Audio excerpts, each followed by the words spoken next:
Madagascar. For centuries, the bloodiest cockpit of all the seas, where the infamous Brotherhood of the Damned waited to plunder the treasure-laden galleons from India and Cathay, then returned drunk with slaughter to their pirate stronghold of Last Hope. Most ruthless of all was Captain William Kidd. He encountered the great London galleon, the 12 Apostles, commanded by Admiral Lord Blaine, and approaching unsuspected in the guise of a peaceful merchant, by a sudden treacherous salvo, he reduced her to a burning hulk. When night fell, the 12 Apostles was only a blazing funeral pyre on the placid surface of a Madagascar lagoon. Stop me. There's a pretty sight. It'll be prettier still when the fire reaches the magazine, Captain. Pretty, though. Lots of stout seamen among them. They've been with us a long time. We can none of us live forever, Mr. Boyle. And dead men don't talk. Man your own. We got this job to do before high tide.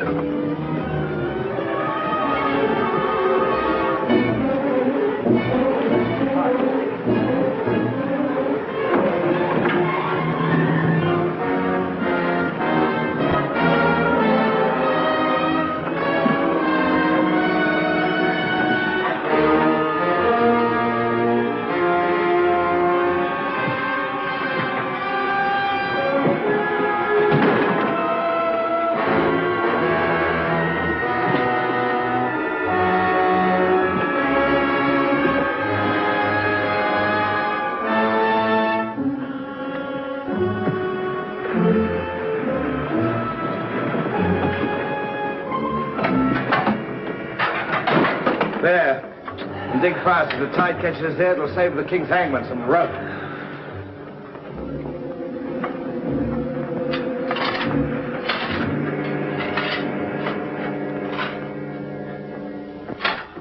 There you are. Deep enough to bury a man in. Give us a hand, man. All ready, Captain. Down she goes.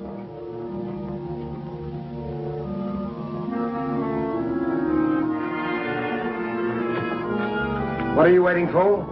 Well, Captain, that chest's been in your cabin the longest time. And we all thought as how it wouldn't do no harm to open up that chest and make sure that what was in it then is in it now. I suppose you remember what was in it? I remember an emerald necklace that came off that Portuguese ship, El Vengar. And all those pearls that we took from the big ship, the Virgin Queen. I remember a diamond medallion we got from that Moorish galleon off Madagascar. And could we ever forget that silver casket with the arms of Lord Blaine that you claimed for yourself after the taking of the 12 Apostles, sir? Your neck will be stretched as long as your memory one of these days.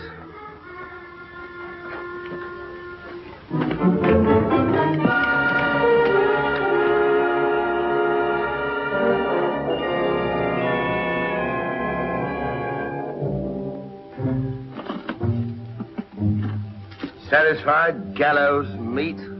Put them back.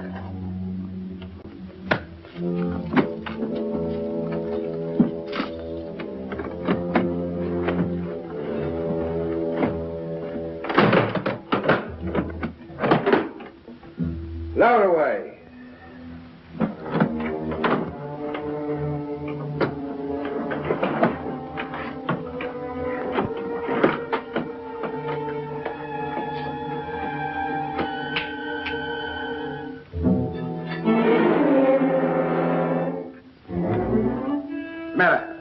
Wait a minute, Captain. There's something else you forgot.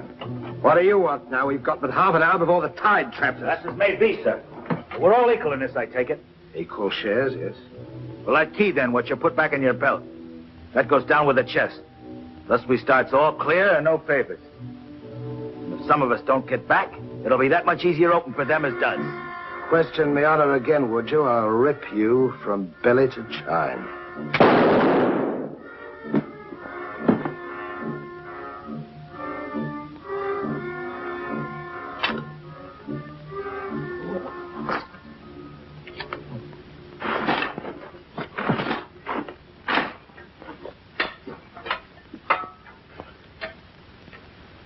Are we such calloused rascals that we'd leave a dead comrade without commending his soul to his new master?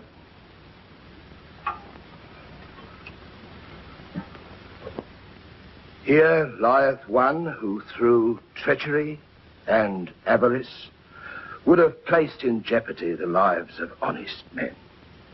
And here may he lie forever in the sands of Madagascar. Rest in peace. It's time to be out, lads. It's time to be away.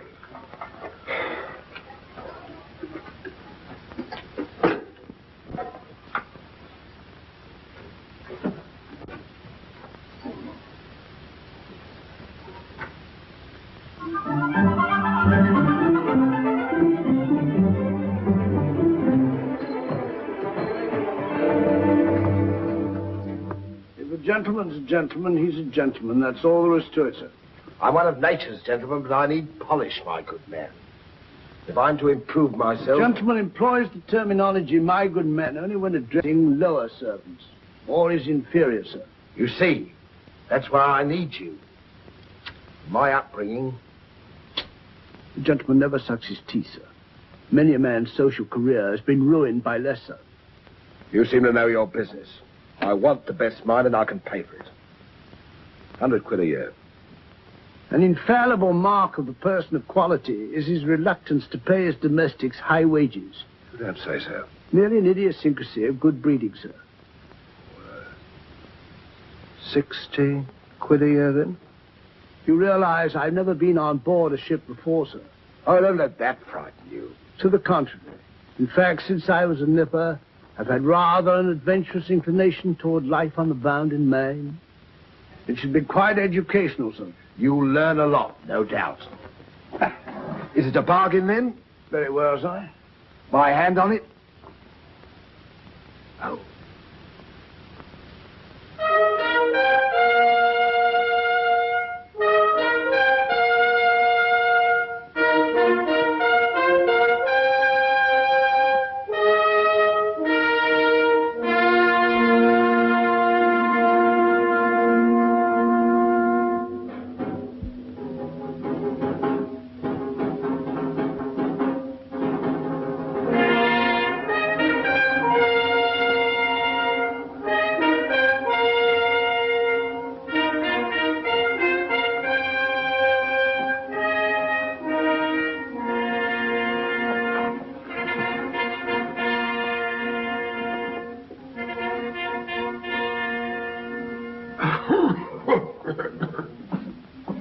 Then, it is your proposal, my Lord Bellamont, that Captain Kidd sail to meet our ambassador, Lord Falsworth, and give him safe convoy through the parted waters of Madagascar. May it please your majesty, yes. That needs a bold and adventurous man. Bring in this Captain Kidd while we take the measure of him.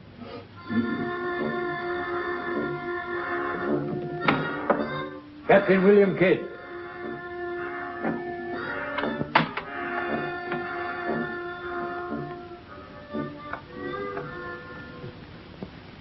Your Royal Majesty. The noble lord. Belmont, is this your roaring killer of Spanish buccaneers? Me, my lad. I am only a peaceful shipmaster who must do trade with other ships without inquiring too closely about their business, and it was so I fell into the hands of the 12 apostles, a king's ship turned pirate. In Madagascar waters? I have never been in Madagascar waters, Your Grace. It was off the southern tip of Africa where I had gone to trade in elephants' teeth. Who commanded her? One of your admirals, Your Majesty. Name of Lord Blaine. He did turn pirate then? Sufficiently, my lad, to put fear in honest traders like myself. And if you are successful in this voyage, Captain, what reward do you expect? May it please Your Majesty, having forfeited my honor in that I was forced to strike my colors to a pirate, I want no reward but to regain it in the service of Your Majesty. Unless it be, or is it true that Lord Blaine's lands are estreated and his title forfeit? Yes. All I ask is that if I lay this renegade nobleman by the heels, is that you honor the humble self with his castle and his lands. Is that all you want, Captain Kidd? Not a pardon more, Your Majesty. The fellow treats of a title so lightly, he must be bursting with noble blood. Though I confess he keeps it well hid. Aye, sir, you can no more judge of a man by his appearance than you can judge the extent of a nobleman's brains by the expensiveness of his wig. Am I to suppose that the captain of the King's Guard would deign defense with me?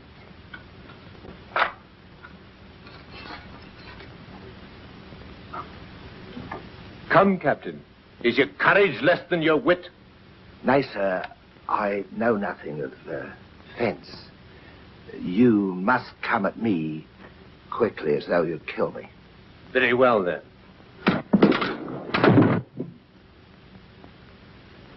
I ask pardon, sire. I've a hot head when roused. I only meant to demonstrate. And to good purpose, Captain.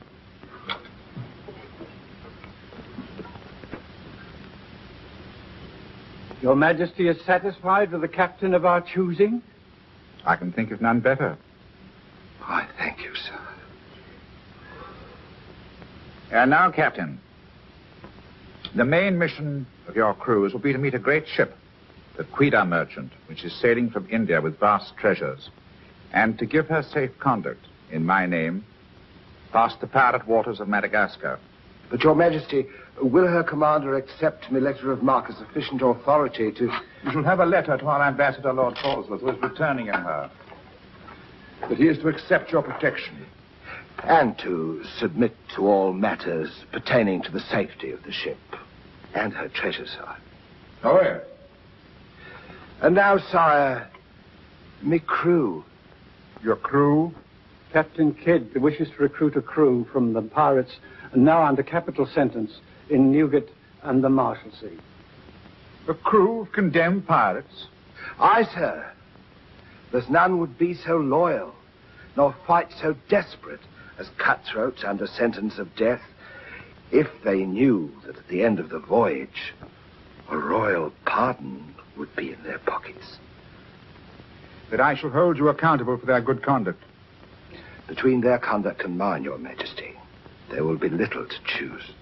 And now, goodbye. And God speed you. I am but his unworthy sparrow.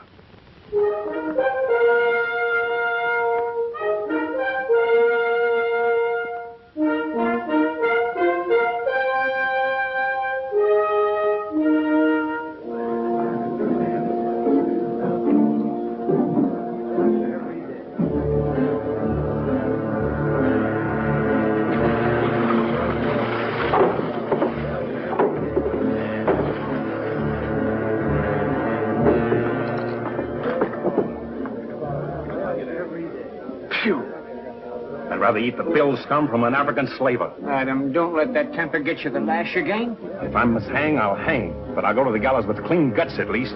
Hey, you! What kind of stinking maggot's meat is this? Warders! Warders! There's that dainty crumb Mercy complaining about the taste of the king's bounty again. Watch it. Bounty?